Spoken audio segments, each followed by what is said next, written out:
In the appeal, Edwards and Kumarasamy. Lord Wilson will explain the decision of the court. Mr. Edwards was the tenant of flat 10 on the second floor of a small block of flats in Runcorn.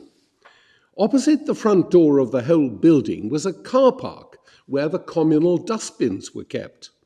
You got from the front door to the car park by walking across an area about 4 meters long, covered by paving stones. In 2010, Mr. Edwards was taking a bag of rubbish out to the bins. Unfortunately, he tripped over an uneven paving stone in that area and was injured. He sued his landlord, Mr. Kumarasamy, for damages for having failed to keep the paved area in good repair. The Court of Appeal upheld Mr. Edwards' claim. Mr. Kumarasamy now appeals to this court. Mr. Kumarasamy didn't own the whole building, nor did he live in any other part of it. All he had was a long lease of flat 10. So Mr. Edwards was a subtenant of the flat.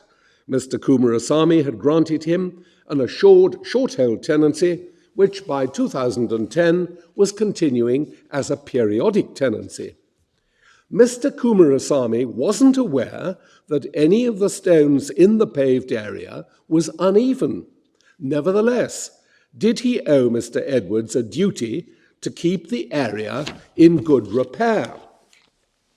Section 11.1 of the Landlord and Tenant Act 1985 implies into the subtenancy a covenant on the part of Mr. Kumarasamy to keep in good repair the exterior of what it describes as the dwelling house. But in relation to a flat in a block, what is the dwelling house? Section 11.1a helps to give the answer. It says that it includes any part of the building in which the lessor has an estate or interest. Now, the long lease which the freehold owner of the building had granted to Mr. Kumarasamy included the right to use the common parts, including a right of way across the main entrance hall. Equally, the subtenancy granted to Mr. Edwards a right to use those common parts, including to cross the entrance hall. Today, in a judgment with which the other four of us agree, Lord Neuberger explains why the court allows Mr. Kumarasamy's appeal. Of our two grounds for allowing the appeal, the first is narrow. We agree with the Court of Appeal that, notwithstanding the right to across the front hall which he gave to Mr. Edwards, Mr. Kumarasamy theoretically retained an interest in the hall.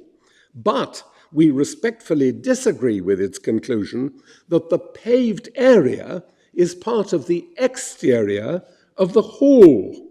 We consider that that analysis strains the ordinary meaning of the word exterior too far. Our second ground may have greater general importance. It relates to the fact that Mr. Kumarasamy had received no notice that any of the paving stones was uneven. The basic rule is that if you've promised to keep premises in good repair, then if they're in disrepair, you've broken your promise, even if you didn't know that they were in disrepair. But for more than a century, there has been an exception to the rule for a landlord who covenants with a tenant to keep the premises in good repair. The exception is that if the premises are in the possession of the tenant rather than of the landlord, the law implies a term, unless otherwise agreed, that the landlord's obligation to repair arises only once he has had notice of the disrepair. The conundrum in the present case is that one can't say that the paved area was in the possession either of Mr. Edwards or of Mr. Kumarasamy. In each case, their respective rights to use it, theoretical in Mr. Kumarasamy's case, fell short of possession of it. We hold that the exception in favour of landlords should be extended to the present situation. The reason for the exception is that it's the tenant, not the landlord, who's in a position to discover the disrepair. Logically, that reason applies as much to disrepair of a common part, such as the paved area, as it does to disrepair of the flat in the tenant's possession. Thank you.